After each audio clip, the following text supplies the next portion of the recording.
So in celebration of Women's History Month, we have two award-winning journalists, Allison Gilbert, welcome Allison, and Priscilla Gilman, welcome Priscilla. Our conversation will focus on grief and memory, how we remember and talk about, or in this case, write about those who we've lost. We've all lost loved ones, and like many of you, Allison and Priscilla and I lost a loved one too soon.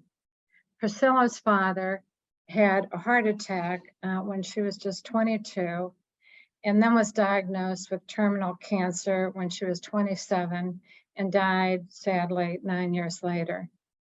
Allison's mother died when she was 20, and her father died just after 9/11. And Allison, maybe you'll talk about that a little later. But Allison was 31 at the time. And then, of course, my son, Brad, was one of the 2,977 innocent individuals who died in the attacks on 9/11. So I'd like to begin by welcoming back Allison Gilbert, who we've known for many years now. Allison is the author of Past and Present, Keeping Memories of Loved Ones Alive, that we featured last month. And her latest book that we'll be discussing tonight, Listen World, a biography of Hearst newspaper columnist Elsie Robinson. On 9/11, Allison was a producer at WNBC TV and was nearly killed by falling debris when the second tower collapsed. She's the official narrator of the 9/11 Museum's historical exhibition audio tour and the only female journalist to be so honored. Welcome, Allison. Also joining today's conversation is Priscilla Gilman, author of two highly acclaimed books, The Anti-Romantic Child, A Story of Unexpected Joy, and the recently released, hot off the press, Critic's Daughter, a memoir about her complicated relationship with her father, the late drama and literary critic, Richard Gilman. Priscilla is a professor of English literature at both Vassar College and Yale, and has written about parenting, autism, education, and literature. And in 2018, she became a certified mindfulness and loving kindness meditation teacher. And for those of you who are new to Voices, my name is Mary Fetchet, and I'm a clinical social worker by training and founder of Voices Center for Resilience, which was formerly known as Voices of September 11th. And that's an organization that I founded shortly after the death of my son, Brad, on 9/11. And we provide long-term support to the victims' families, responders, and survivors, and other communities that are sadly experiencing other acts of mass violence. So tonight I'll moderate the conversation and share my personal perspectives, both about grief and memory as it relates to the loss of my son, Brad, and what we witnessed through our work with the 9/11 community and others. So Priscilla, let's begin with you. Your latest book, The Critic's Daughter, describes your relationship with your father, Richard Gilman, as complicated. Tell us a little bit about your father and what motivated you to write the book. So my father, as you said, Mary, thank you so much for that lovely introduction, first of all. In addition to being the theater critic for Newsweek in the 60s and the literary editor of the New Republic in the 60s and the theater critic for The Nation in the 80s, my father taught at the Yale School of Drama for 30 years. He taught playwrights, he taught actors, he taught dramaturgs. And he was diagnosed, as you said, with terminal lung cancer that had spread to his brain when I was 27, and died 9 years later in Japan, where he had moved with his wife, my stepmother. And I was a daddy's girl. I was exceptionally close to my father. My book starts, I lost my father for the first time when I was 10 years old. My parents split up very bitterly when I was 10 years old. And I describe a series of losses that I went through of my father, losing him to the divorce, to illness, to decline, to Japan, and to death. And when I say a complicated relationship, my relationship to him was not very complicated in the sense that I was a daddy's girl. We were exceptionally close and I adored him, but he was a very complicated person. And I set out to write this book. It's published 17 years after he died, as I think you noted, as a way of finally reckoning with his meaning to me, his legacy to me, and in a sense, trying to work through grief that I had postponed for many, many years. Well, I'm waiting 17 years. I mean, could you talk a little bit about that? You know, how did it take you that amount of time, you know, and what motivated you to move forward with the book? Yeah, I think that I was not ready for a while, in part because I had young children. And my book has a lot of very adult content. There were some revelations about my father that came out after my parents split up. I wasn't ready to go there. I wasn't ready to write about it. And my first book is about my older son, who is autistic. And so that book came out in 2011. I was teaching and I was an agent and I was doing other things. And then I finally decided, you know what, my agent had been pushing me for many years to write about my father. It was very, very hard to make the decision. My mother is still alive. There are many characters in the book who are still alive. But I finally decided I am going to do this. And I sold the book as a proposal 5 years ago, 6 years ago, actually now, 2017. Takes a while to write a book and have it come into the world. But I mean, you talked about your grief. Did writing the book help you process your grief? It absolutely did, Mary. I do believe that writing can be a form of healing. I'm never going to be completely healed. I wouldn't want to be completely healed because I want my father to live in me. At one point in the beginning of the book, I say, this book is an attempt at exorcism at the same time that it is a plea to be haunted. I always want to be haunted by my father. I always want to remember him. But the grief is not as overwhelming now, Mary. Having written this book, having gone back and relived all of the scenes of my relationship with him, I'm no longer overcome with grief to the point where I can't get out of bed or I can't stop crying. It's definitely defanged the grief, is a way that I like to put it. So Allison, I'm going to turn to you now. Your book, Past and Present, is about commemoration. And we talked a lot about that during our last presentation that you provided. And you've written other books on grief and loss. The Wall Street Journal said that your latest book, Listen World, is, quote, an important contribution to women's history. That's why we're here tonight, right? But I want to start someplace else. And that's the New York Times ran with the headline, quote, the most popular writer you've never heard of. So who was Lucy Robinson and what motivated you to write the book? Thank you so much for having me. And I will say off the very beginning, if I start coughing, I will take a pause, have some water. Just so everyone knows I'm fighting a little bit of a cold, but I definitely wanted to be here tonight.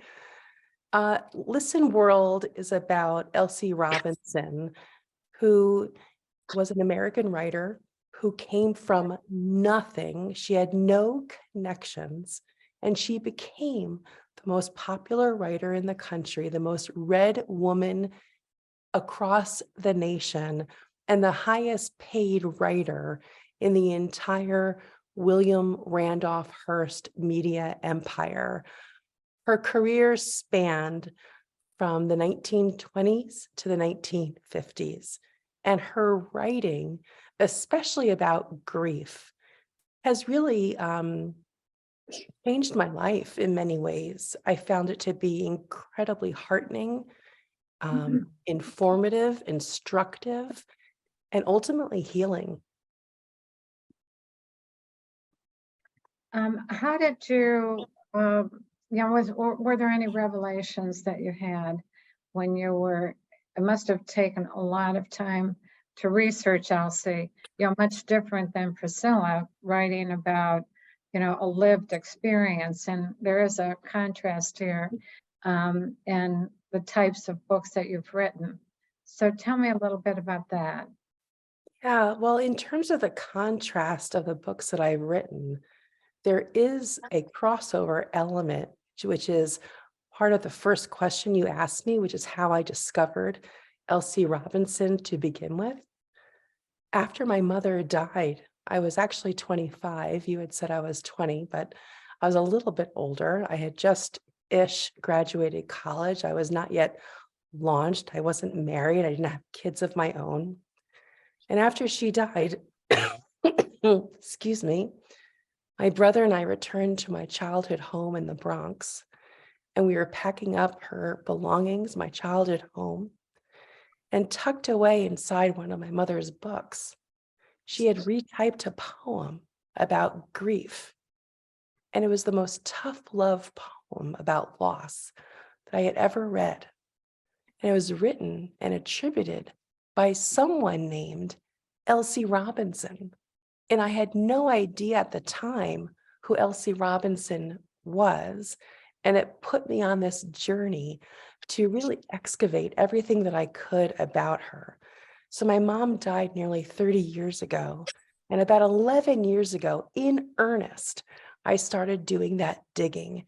And it's the first biography, Listen World is the name of the biography. And it's the first one that was ever done about her. And I did it in partnership with the greatest partner a girl could ever have, Julia Shears, a wonderful collaborator, a fantastic literary writer of exceptional ability. And together, we wrote this book, which I think is really instructive for not only women's history, but how a single mother survived the death of her only son, not to give away a spoiler.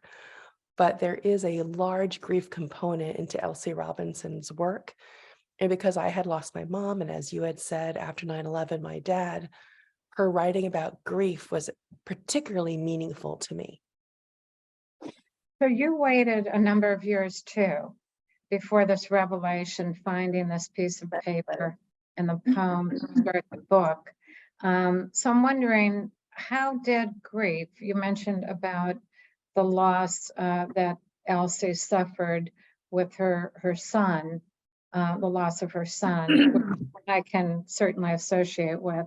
But how else did grief come out in, your exploration of this, really incredible woman? The remarkable journey of Elsie Robinson is because everything she did professionally really does stem from her relationship and her love for her son. She became a writer to entertain her son. This is going back, he was born in 1904, no iPhones back then to entertain him. So she would draw him illustrations. She would write him incredible stories. In fact, she became a children's writer and illustrator first. And that really became because she saw her skill set evolve because she was entertaining her child. And it was kind of a proof of purpose, a proof of skill set that she was able to muster the courage to turn this passion into a profession at a time when so few women were breaking into those career channels. And then after he died, he was only 21. That became much of the fuel that she needed to propel forward. And she started her career as an advice columnist, as a nationally syndicated writer.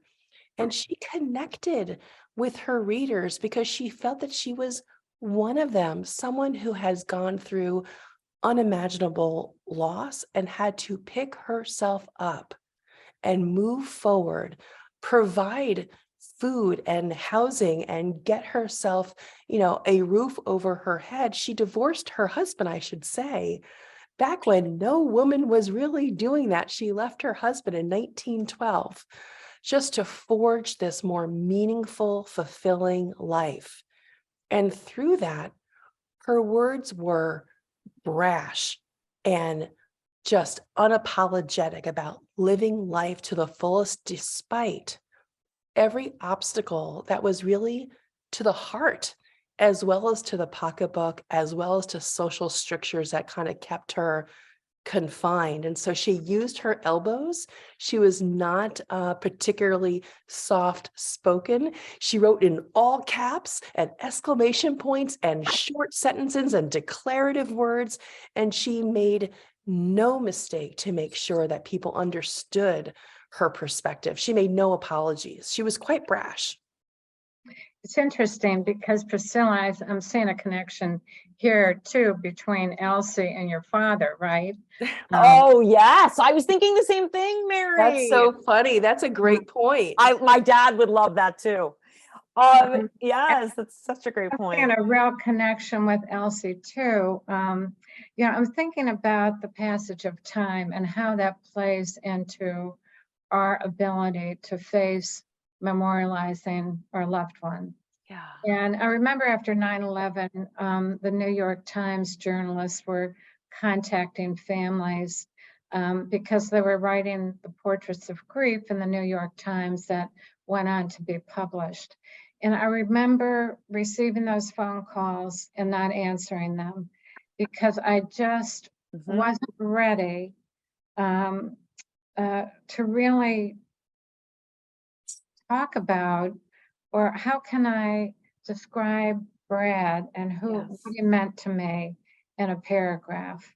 Yeah. And I really struggled with that. I remember, and I finally, I think I was pressured by others, to make sure that he too was included in the portraits of grief. But I just didn't think I could capture who Brad was. Yes, Mary. And to his family, right? Yeah. And then I think about, Elsie and her passion. And it's interesting, and founding Voices of September 11th at the time, most people will say to me, you've done remarkable things in memory of your son. And that is not why I'm doing what I'm doing. It's not in memory of him, it's because of him. And so I think that there's a big difference in doing something in memory of or doing something because of. And I think Brad's life and his death really motivated me and motivated other families to do other things as a result of the loss that they suffered. I wanted to make sure the families had the support. My background was social work. I wanted to make sure the families had the support they needed. And I wanted to make sure the 9/11 Commission was established because I didn't want it to happen again. Right. Any mother wants to learn, tell your children, I don't care if you make a mistake, but we want to learn from our mistakes. And I didn't think the federal government should not be qualified to do that after that tragedy. And then I wanted to memorialize, make sure that everyone that was lost that day and the stories of survivors and responders were captured as well, because it was unfortunately a historical event. Now, Priscilla, you mentioned your father died in 2006. So we did talk a little bit about waiting, a number of years to publish the book. But I still would like to learn a little bit more about, it wasn't just the pressure of people feeling you should write the book, but, what was really motivated you Mary, to move ahead? Yeah, it's interesting because my father, we were talking before we went, when we were just a little intimate group before we went live for everybody, about how my father lived for a very long time with terminal cancer.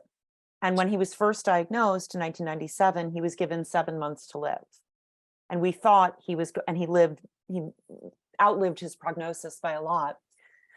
And the last couple of years, he was in a waking coma. He wasn't able to speak. He wasn't able to eat. He wasn't able to communicate in any way. And it was sort of a long, slow, going gentle, I guess one could say, into that good night. And it gave me and my sister and my brother some years to kind of process, because we knew he would not be cured. We knew we were going to lose him at some point. And we had a memorial service for him 6 months after he died. The Yale Drama School had a memorial service for him at Symphony Space on the Upper West Side. And I did give a eulogy there, and it was a long eulogy. It was a piece of writing. I was able to come up with some paragraphs. I would not have been able to come up with paragraphs in the months or the first year after we got the prognosis. I completely identify with what you were saying about that. I couldn't capture him. I wasn't ready to. When I decided to write the book, it was a feeling almost like, if I don't do this now, I may lose him forever. He's slipping away. The New York City of my childhood is slipping away. The intellectual and artistic culture that my father existed in felt like it was slipping away. One by one, his comrades, his friends, his colleagues were dying. And I felt like, if I'm going to do this, I need to do this now, while all these memories are fresh in me. And I will say, Mary, that my book, even though it is an elegy, a complicated elegy to my father, it's also an elegy for an era in America. And I did do a lot of research, actually. I did go back and read all of these reviews and the critics that were writing at the time that he wrote, and all of the writers that he engaged with. And I did a lot of research into New York. And so there was that whole component of it as well. But I felt like, if I don't do this now, and I can't explain why, Mary, but that was my feeling. I have to do this now, or I'm going to lose him forever.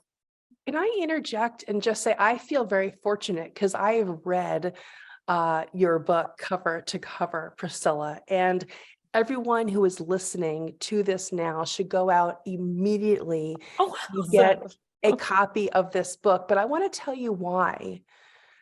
I don't think, Priscilla, maybe you would disagree with me, if you didn't have that space to reflect on your relationship, and you yourself to be an older human, Yes, who had an older person's perspective on your own family and your own children, and that parent-child relationship and how things evolve over time. yes. The prose are so reflective. The prose are so rich, almost like a meditation on love. And I feel that you couldn't have had that incredible intensity on the page if you had written it right away. It would have just been a pouring without context. Yes, Allison. And it's yeah. extraordinary. I mean, really, I truly mean it. Go get The Critic's Daughter. It is so good. I loved it. Allison, It's true. It's and true. you know how much I love yours. And I really love this idea of Elsie and my father being brash and bold and honest with each other wherever they are, enjoying each other. But yes, I think that's very true. I think, Mary, if I had published it earlier, it would have been just like a howl of pain without reflection, without perspective, without maturity. And I think, my father was a very idiosyncratic and original human being. He had a very interesting life, was born Jewish, converted to Catholicism, ends up marrying a Japanese woman, fought in World War II against the Japanese. I mean, there's so many fascinating things, but I do see this book as a universal story. We all have, whether it's a parent, a teacher, a mentor, a grandparent, that we idealize. They're up on this pedestal, and then they fall off the pedestal for whatever reason. We see them in all their humanity. We see them with their flaws. And part of what my book is about is learning to love them in their full humanity, not to just whitewash it, right? Not because they're gone to say, okay, I can't say anything about some of the things that made this person difficult. Because I think the greatest act of love is when we see somebody in the round, to use a theatrical metaphor, and love them in all of their messiness, in all of their complexity, in all of their humanity. Allison, I wondered, you lost your parents at an early age too, much too early. And how soon after their death, because you've done so much on grief and loss. And, I think, I can associate with that, taking that loss and trying to help other people. And I'm just wondering, how soon after their death did you shift your path? Because you had a very different path prior to that. I would say, and this is going to sound odd until I explain it, it was both sudden and over time. Let me explain. So 9/11, as this audience knows all too well, was on a Tuesday. My father had died also of lung cancer in New York City on that Friday. The 9/11 experience, like for everybody, was exceptionally traumatic, and yet I was one of the lucky ones. Nearly being killed, I benefited from PTSD therapy, talking about some of my ongoing fears when I was hearing loud, unexplained noises and how that would make me jump. And so very quickly, to answer your question, I wanted to write a book about how journalists responded to 9/11 because I was having trouble. So the book bug got in me literally because of my near-death 9/11 experience and being buried under the rubble after the second tower came down. And that process of writing Covering Catastrophe is the name of the book, transformed my life. You had mentioned my ongoing and enduring partnership with the National September 11th Memorial Museum. That has been one of the great honors of my life. I just hosted and produced a 20-part docu-series in collaboration with the museum and a platform called Wondrium about the women journalists who covered 9/11. All this to say that book bug, the documentary bug, the long-form journalism bug caught me.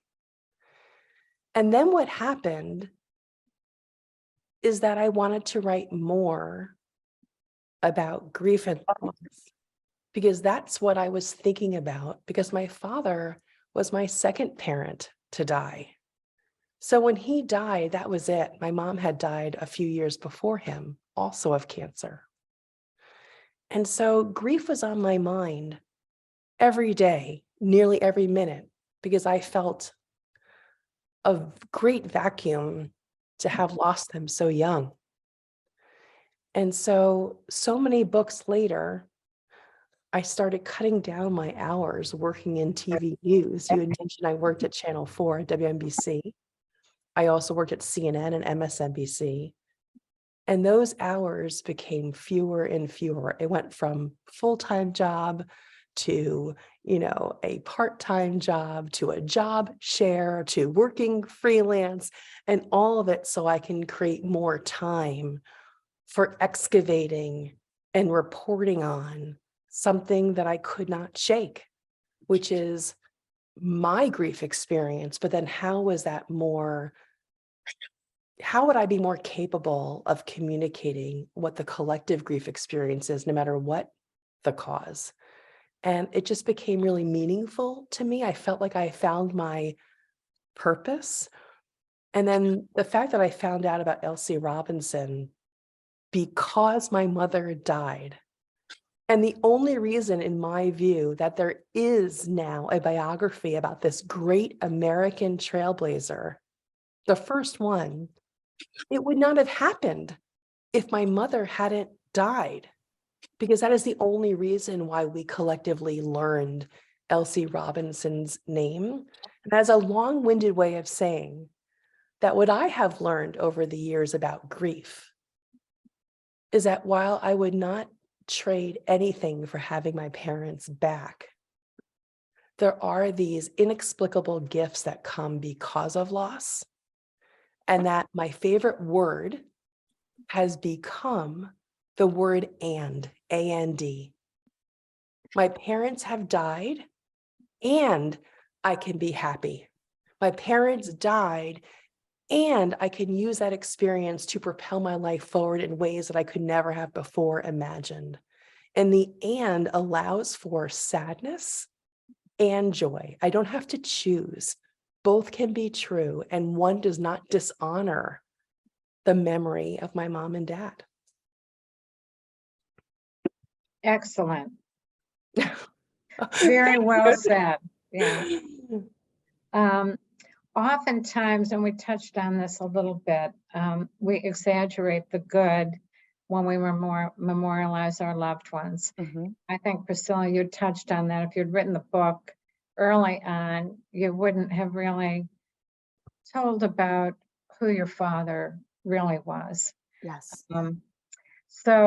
But not everyone is as brave as you are to focus on their flaws. And after Brad's death, I heard many stories about how understated he was, how kind and generous he was, all the good deeds he had done, stopping for someone he didn't know, changing tires, encouraging people, to do whatever. But then I also heard the other stories about the school prank, the fraternity parties, and driving a car without a license, just to mention a few. And, I think those stories are really, it's important too, because it does speak to their character, right?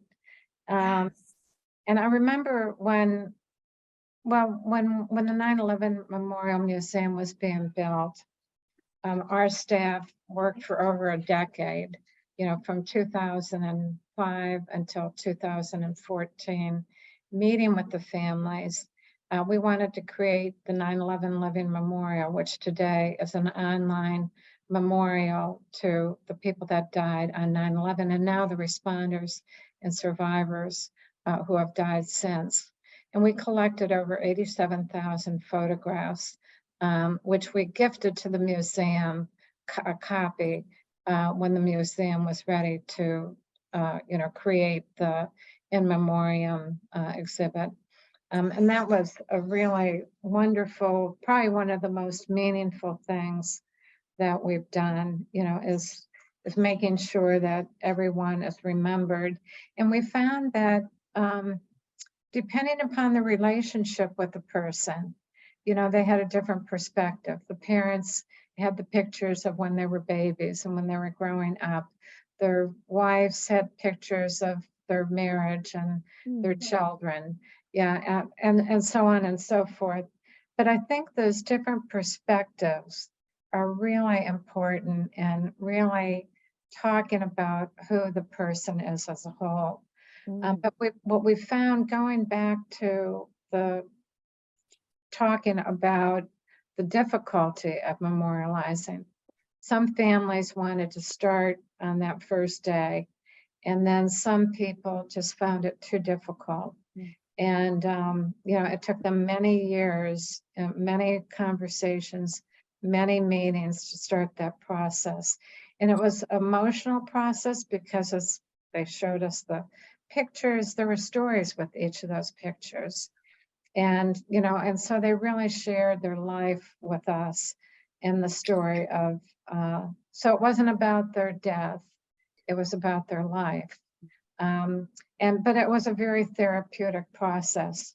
And so I'm wondering, Allison, your commemoration of Elsie as a powerful trailblazer, it allows the reader to see her in the best possible light. But were there any revelations when you were doing your research about Elsie? I mean, it sounded like she was very spunky. And Are you asking me if she had Yeah. a dark side? well, I don't know. Oh, yeah, she was as flawed as we all are. I mean, we uncovered details about her marriage that I am certain she wouldn't like us to know, but it's right there in the microfiche, right? You can go find the old court records and the old courthouses, and she was accused of adultery, and it was true. She was found guilty. She cheated on her husband. She had an affair. Um, this is something that she denied publicly, but listen, we are flawed and no excuses. But in her time, she felt completely suffocated by a marriage that was ice cold, by a society that wanted to put her in a box of just being a housewife, just being a mom. And I say the word just because that's how Elsie Robinson felt. That's not how I feel about that. She felt that she wanted to do different things, more things, have more avenues to explore. She also liked the word and. She longed to be a wife in a successful marriage. She longed to have this incredible, loving relationship as a mother to her son. She wanted all of this, and she wanted a career because she wanted a voice. And so, yeah, there were lots of revelations. One thing I will say, this is not kind of untoward, but kind of really exciting. You know, when she left her husband, she had no means of support. And between 1915 and 1918, she found herself in a California gold mine, the only woman on a crew of men digging for gold 600 feet below the surface of the earth, risking her life. It was deadly work. People did die falling to their deaths off the scaffolding.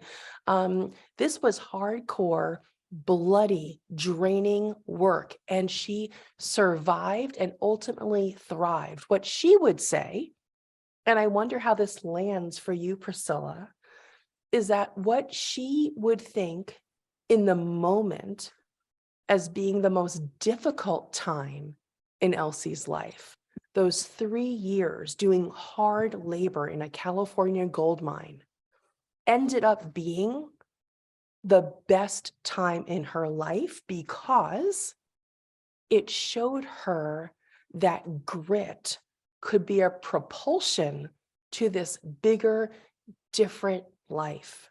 She used this kind of downturn in her life to actually spur this ultimate life that kind of embodied what it meant to move forward with grit and determination and purpose.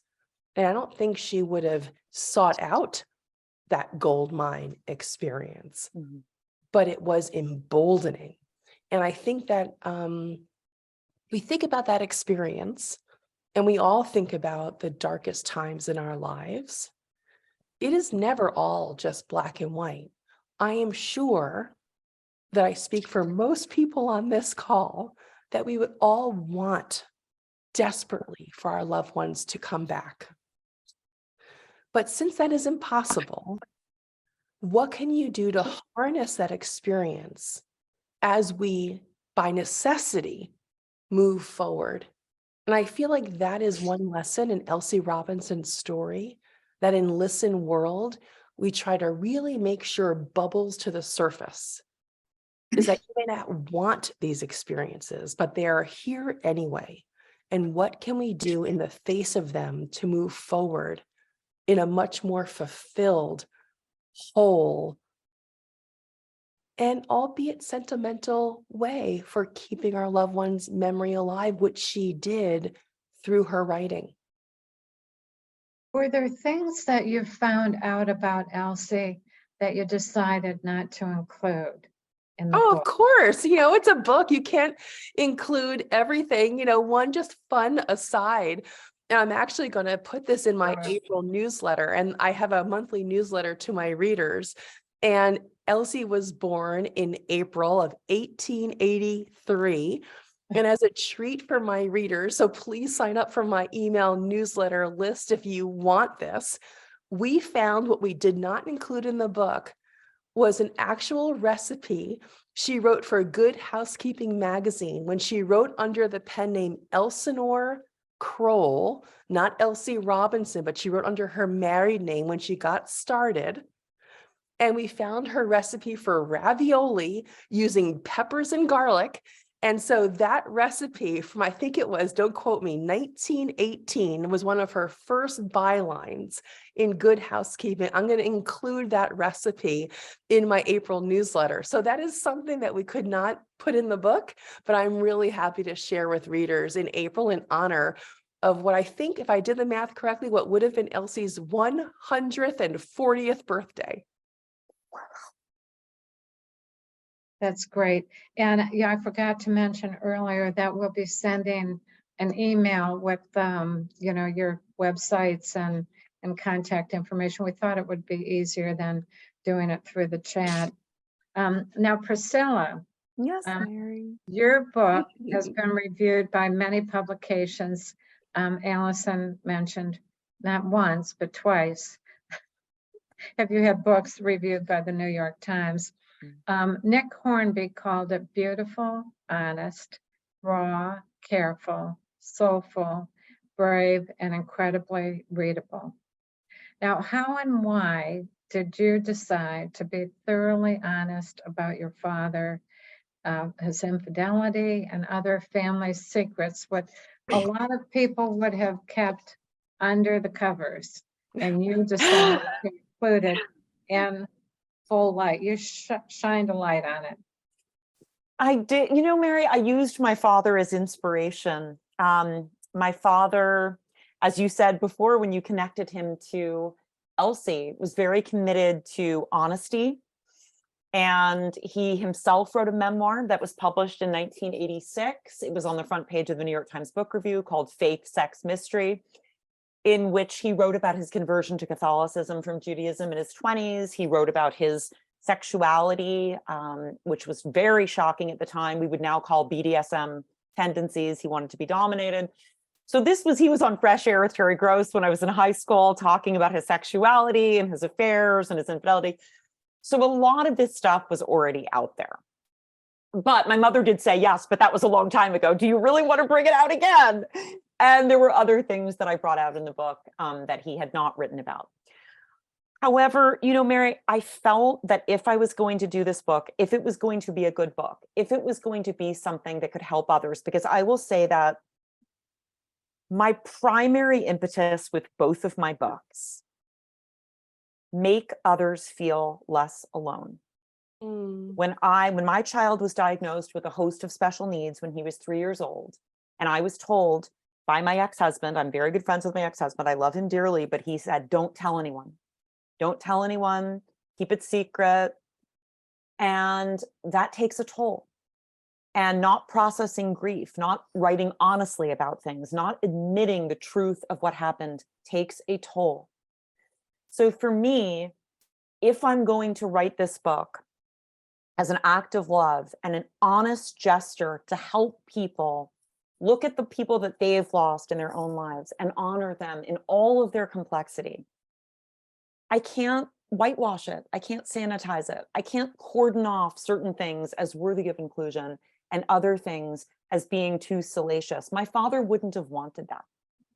And I think another thing about my father that I felt always, but even more, Mary, as I was researching the book and thinking about it, my father, in a sense, tragically lived too soon.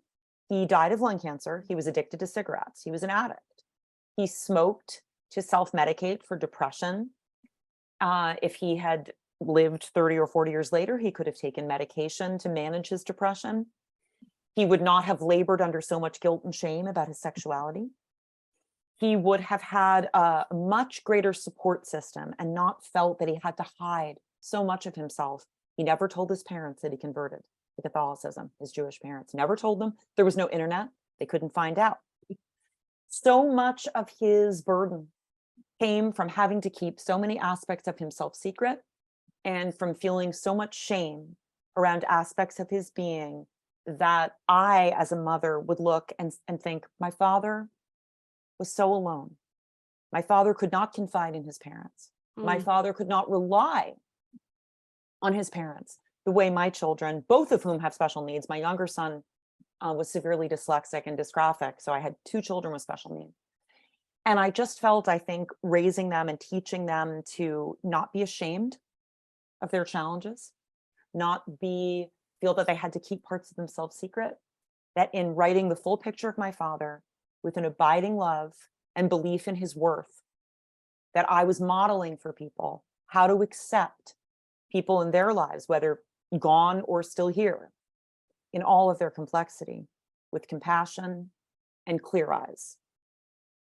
That's You know, beautiful. I think your love for your father came across throughout the book to the very end. Oh, I'm so And glad. yeah, and I mean, even your reference to calling him daddy still as an adult, you know, that's such a loving way to address your father. Mary, I never called him anything but daddy. I never called him dad. No? Never. He was always daddy. Yeah. Yeah. Well, the thing that Allison mentioned about finding that poem in the book after her mother's death. Mhm. And I remember the part in the book where you discovered your childhood diary that described the 6 steps and how to approach your father. Mhm. And as a reader, I picked up on your cautionary approach to him, really in the beginning, but even in the end, when you were trying to keep calm while he was struggling with Yes. his illness. Mhm. And so I guess I wondered, what emotions did you feel as an adult reading that diary of the child? Did Mary, it bring you back to being a child it again? really, really, really did. And I was shocked. It was 6 things not to do when I'm with daddy. And this was, I wrote after my parents split up and we were only seeing my father intermittently. We were not having sleepovers with him because he could not afford an apartment for us. He was in almost a suicidal depression. He was very unstable. And I write about, don't mention mommy. And the last step was something like, don't tell him anything bad. And the last thing was, don't expect him to be the daddy of old. And I was sort of reminding myself that. And in the moment when I read it, I was stunned. I had no memory of writing it. And looking at it in my childish handwriting, and I'm not a big journal keeper and I never have been. So that's why I think it was especially shocking to me. But, one of the things that I tried to do as I was writing, Mary, my agent, who was my best friend in Yale grad school, and she became my agent later on. So she knew my father. She had met him many times. She had been with me through his illness. And she said, I have so much empathy for little Priscilla. And I want you to cultivate that empathy for little Priscilla. That you were strong and you were the cheerleader of the family and you were the caretaker of your father's moods. But that must have taken a toll and that must have been hard. And I think that was the most challenging part of writing the book, was looking at myself as a little girl and thinking I was 10 years old and I was dealing with a lot. And allowing myself to be vulnerable on the page and to admit that was very, very hard. And also to do it in a way where I'm not blaming my father and I'm not blaming my mother, because they were doing the best that they could. But it was very challenging. Can I interject something that just popped into my mind as Priscilla was talking? Our conversation tonight was billed as grief and memory. And what Priscilla is talking about right now is really how our relationships with our deceased loved ones change, our memories of our loved ones change as we age and we change. And so you also asked Mary, and this is related, about why maybe it took us so long to write these particular books. And I think it is in relationship to that same grief and memory topic that you so cleverly put together for tonight, is that my relationship with my parents when they died was only as a daughter to her older parents. So I could only appreciate them with one kind of eye set, like one vantage point, if that makes sense. And now that I'm nearing the age of when my mother died, and now that my children are nearing the age that I was when I lost my parents, I can now see my parents. My memory is shifting. I can now appreciate them almost as a peer or as a contemporary. And that actually makes my relationship with them stronger. I appreciate them in a different way. I understand them in a different way. A lot of times in my grief work and my grief writing, there's a lament, a sadness that people have for the relationship that it's gone. And in some ways, my relationship has grown with my parents, even after they have died, because I have grown since that time of their losses.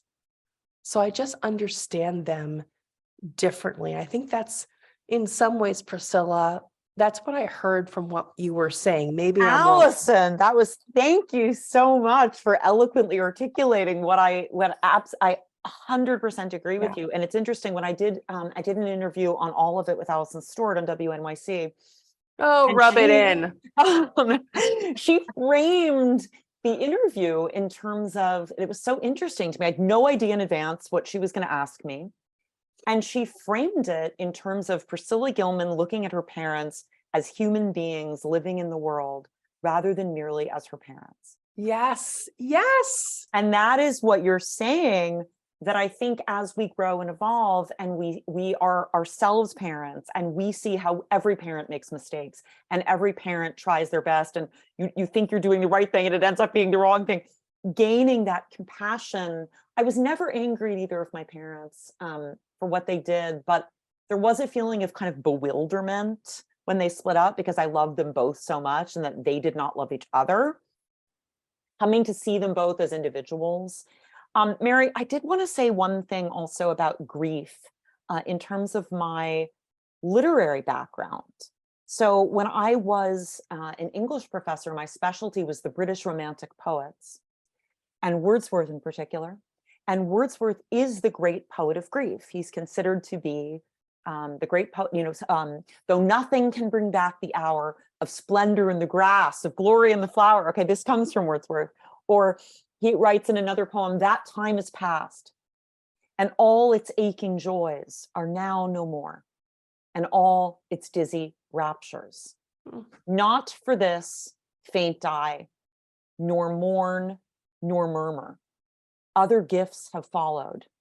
For that loss, I would believe abundant recompense. Okay, I can just remember it. It's imprinted on my brain. And I wove Wordsworth's poetry through my first book to talk about my loss of a vision of what my child was going to be like, because he had all these special needs. Wordsworth lost his parents, both of them, when he was young. They both died.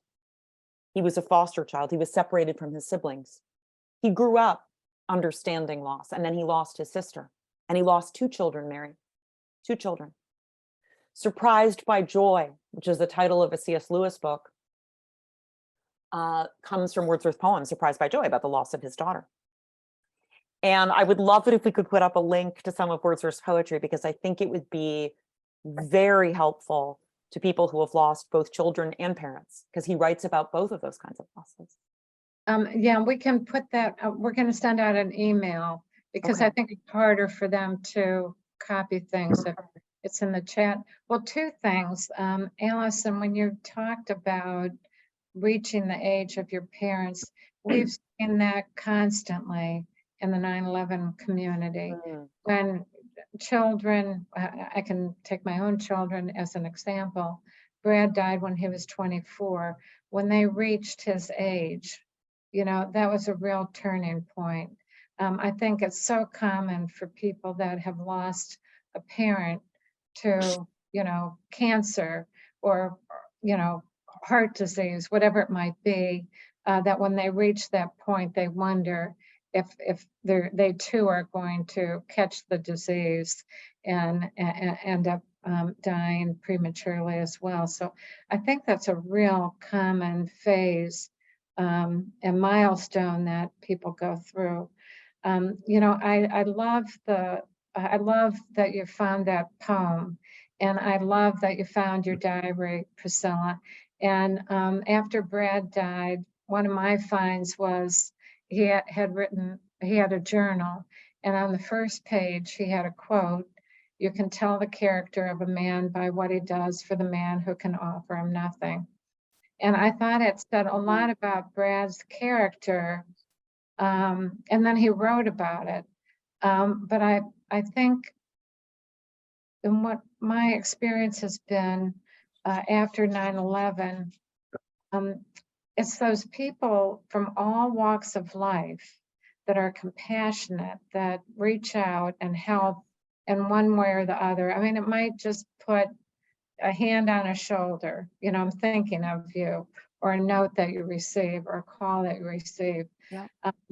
But it really, I always go back to that quote, thinking about there's a lot of people that didn't have to step forward to help. Yes.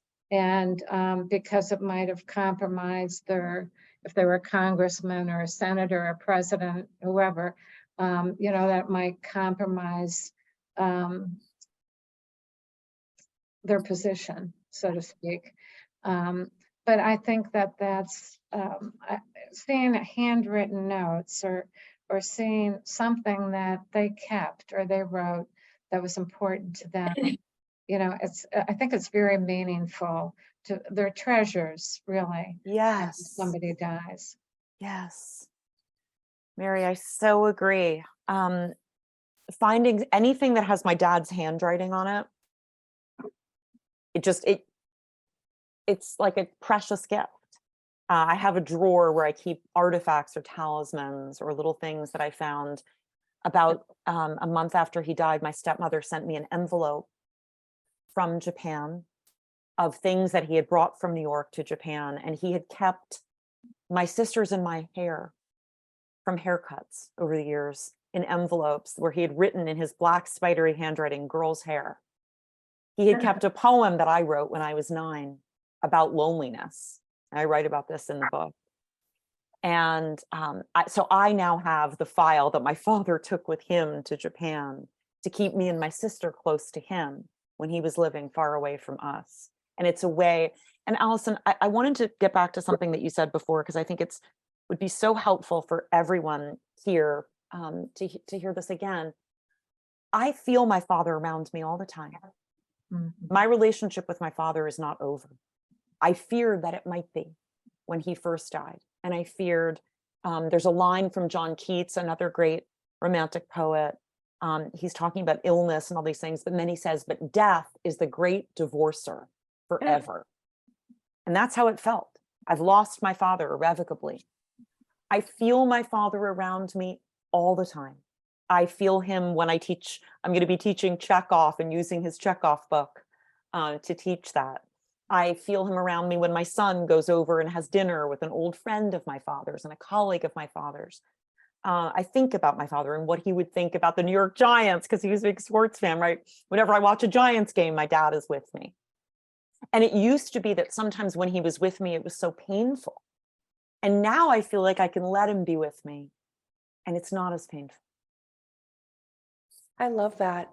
There's one thing, Mary, you had mentioned before this biography, Listen World. I wrote so much about grief and loss, and you mentioned one of those books is called Past and Present. But yes, exactly, Allison. That's a play on words because it's PASSED. It's like how people who have passed away can still be in our present.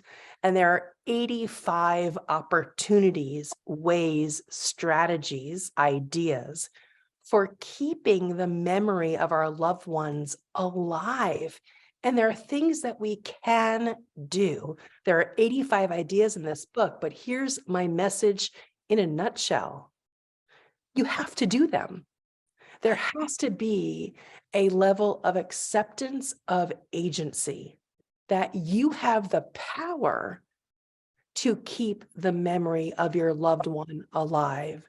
There's something that I call passive mourning, excuse me, where when your loved one first dies, you can, generally speaking, be a passive recipient of support.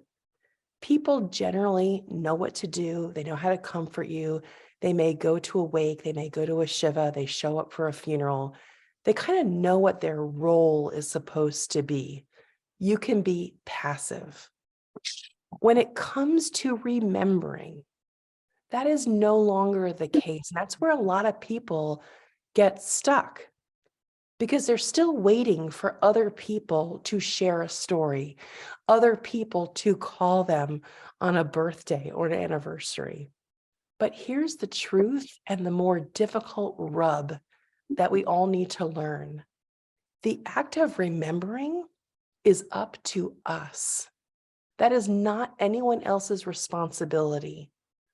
We need to take the reins of that to keep the memory of our loved ones alive. And as soon as we know that we have power, so much about loss is about being powerless. But remembering and taking steps to reclaim, to honor, that gives us our sense of agency back. And that's really healing. I love that so much. And Allison, do you remember, I think I told you this once, Mary, you probably don't know this. My ex-husband lost both of his parents at very young ages.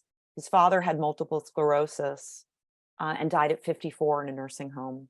And his mother died 3 years later at 54 of breast cancer. And when I met him, she had stage 4 cancer. And about 10 years ago, I gave my ex-husband past and present, because my children were asking, they were saying, we only have one grandparent, my mom, we don't really have a grandparent. And I said, you know what? Here's a wonderful book by this amazing woman that I met. And why don't we do this? And we made the Sally Lund cake that my mother-in-law used to make for Thanksgiving. And, you know, we took suggestions from it. And he was somebody who was sort of sunk and being passive and just sort of in despair. I don't know how to help my children know their grandparents. And Allison's book helped them, my children and my ex-husband. So thank you, Allison. Thank you so much. That is so kind Yeah. of you to say. I didn't remember that, but that means everything to me. Yeah.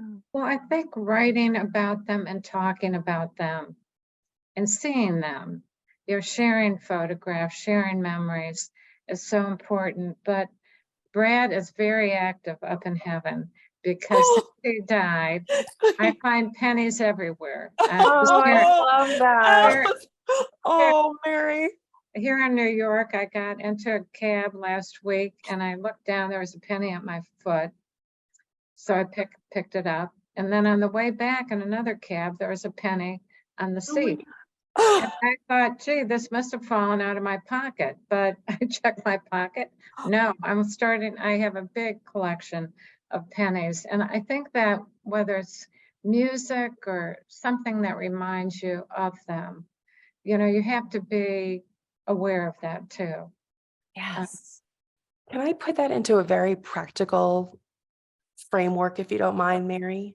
Sure, go ahead. We can literally use our 5 senses to remember our loved ones. Here's what I mean in a nutshell, and I'll just use a few ideas. Taste. You can either create a dish that you remember so clearly that your loved one made and enjoy that taste and that flavor and how that harken you to the past. Or if you don't remember what they made, you might remember a dish you enjoyed together at a restaurant. So you can lower the pressure. It doesn't have to be this sentimental recipe, and you don't have to kick yourself if you don't have it. It could literally just be something that you remember enjoying. In the case of my father, this is a mystery about him that I cannot relate to. He loved things that were all lemon. I like chocolate. So he liked lemon sorbet, lemon ices, lemon meringue pie, key lime pie, all those. Not my favorite, I must admit. I'm a chocolate girl. But on days where I really want to evoke my dad and feel close to him, there's nothing better than going to the supermarket and getting some lemon, flavored frozen yogurt, because it reminds me of my dad. So that's just taste. In terms of hearing and your senses about hearing, maybe you remember a particular song that your loved one enjoyed, or a ballad, or a piece of classical music. That's great, play it. If not, this is still for you. Take away the pressure, lower the temperature. You don't have to remember, if you don't know the specific song. You might remember a genre. Maybe it's just show tunes. Maybe it's just jazz. Again, what is that tether where you can think about your senses and use them to feel connected to the family and the friends that we all miss most? Oh, Priscilla, I think for you and I, it's the musicals. That Mary, struck me. it is the musicals. Yeah. I was just gonna say the same thing. And I, West Side Story. Oh, Mary, I was just gonna say that because, I did an interview. So my book, towards the beginning of my book, I have the scene where I'm at the revival of The King and I, and the song "Something Wonderful" comes on, or the actress starts to sing it, and I start to sob. And that was one of the primary impetuses behind finally saying, you know what, I have to do this book. Why am I still so overcome with grief 9 years later? There's something that I haven't resolved and that I need to write about and I need to think about. I did a radio interview on WBAI about a month ago with a woman who had been my father's assistant when he was the literary editor at the New Republic and a client of my mother's. My mother is a very eminent literary agent. I'd never met this woman. She was with my parents before I was born. We were connecting for the first time on Zoom. She almost started crying seeing this grown-up person that she'd never met. And halfway through the interview, she said to me, I'm going to put a song on. Which one should it be? And she played Something Wonderful from The King and I, and she played Tonight from West Side Story. And we both muted ourselves at that point. And I looked at her on the screen and we both had tears coming down. But we weren't overwhelmed. We were able to go on with the interview. But it is absolutely, for me, it's about those songs that remind me. And, that brings me to another thing, Allison. I can't remember if you discussed this in past and present, but Mary, do you remember how in the beginning of my book, I have the list of characters that remind me of my father? Mm-hmm. And it ended up being 40. Originally, it was about 80. But it ended up being 40 characters, and they range from Paddington Bear to, characters from Sesame Street, Super Grover, and to Ted Kramer from Kramer versus Kramer, to the King from The King and I, to Uncle Vanya, Hamlet, and King Lear. I do this, I have a PhD in English literature. I used to teach English. My father was a theater critic. But I think all of us have characters in films or television or books that remind us of our parents in some way, or someone else in our life, our spouse, whatever it might be. There are elements of our loved one in that character. And so for me, that was a big part of mourning and honoring my father, was going back and watching A Tree Grows in Brooklyn with my son, James. Yes, that's what I'm talking about. Yes. Yes. Yes, I love that. It's just using your senses, like that's your sight, right? Yes. Your hearing. We can explode the ways that we remember and honor our loved ones and stay connected. Yes. Well, time is flying, but I want to check to see, has anyone submitted any questions, Sarah? Yes, we have a few questions. One person was asking, do you think that men have more trouble dealing with grief, and what has been your experience with that? I can answer that, Priscilla, if you want me to take a stab at it. Yes, think take a it's stab at it, women. Allison. Take a stab at it, because my father was not a typical man, so he would probably have an easier time dealing with grief than my mother did. So you take it, Allison, in general. I was just going to say that in the most broad strokes, and of course there are differences, but what the literature shows is that men tend to deal with grief with action and physicality, which may make it seem that they're doing okay.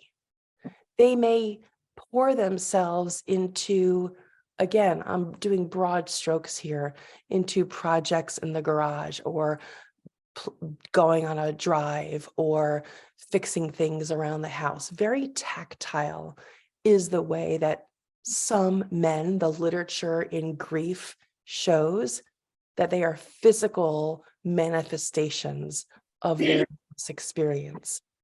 Women, the same literature shows, are more comfortable, not all, again, this is a broad generalization from the scientific research, are more comfortable and more apt to actually talk, share, commiserate, and actually be more open. So it's not to say that men are not dealing with their grief. It's just a different manifestation of that. So that's just one response to that question. And I think as far as our work, I mean, we've run over 2,000 support groups over the years.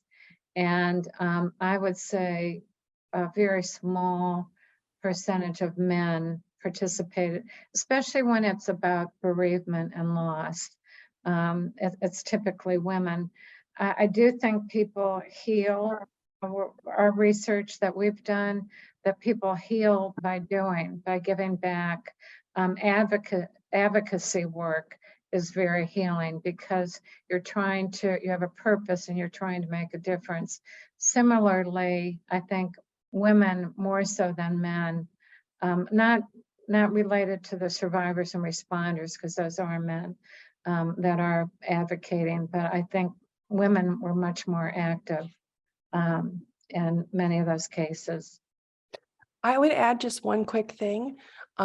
There's been wonderful work done in men grieving communities, where if you do purposely put men together to share, that there is this incredible enrichment that can happen if it's done in a safe, supportive, kind of grief counselor-led community, where men feel they could then strip themselves of feeling they have to posture and be a certain way.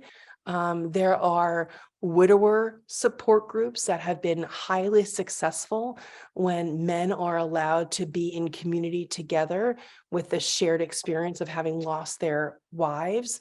There's an organization that I hope I'm not butchering the name, so please forgive me if I am.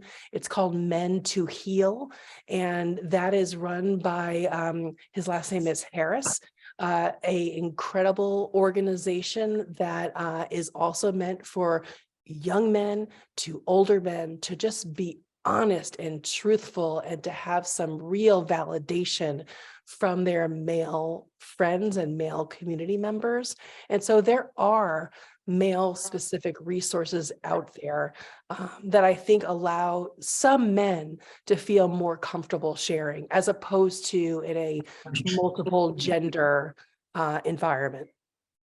And I totally agree with you. I think peer support, men connecting with men, is very powerful. And we see that a lot in the responder community, whether it's firefighters, policemen, you know, the connection of that shared experience, and oftentimes being able to talk to other men that understand what they've gone through, that they can talk openly and get the support and resources that they need. And I wondered if Allison could quickly read a poem, and then we're going to end with Priscilla, who I mentioned in 2018 and 18 became a certified mindfulness and loving kindness meditation teacher. So Allison, I'll turn it over to you. I would love to, and I hope my voice hangs on. So I would love to read Elsie Robinson. Besides being a syndicated newspaper columnist, besides being a short fiction writer, she was an exceptional poet. And a lot of her poems do in fact deal with grief. So the one that I've selected tonight, I'll put on my glasses, is called A Monument to Love, which is one of her most incredible poems about the loss of her son that I think we could all relate to in different ways. Where are you, darling? Was it yesterday you died? Or have long ages passed since you went from my side and left me here alone? Easy enough to raise a monument to grief. But how shall one build monuments to joy? Erect a shaft of pride and gratitude, how? A slab of stone?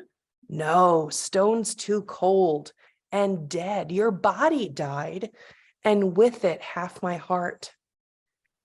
But not one throb of our warm love has cooled. It burns as brightly as before you passed. Why mark a living love with piles of cold, dead stone? Then what can I do to show the world and you that love goes on triumphant, that love always pays? Dear, I can live.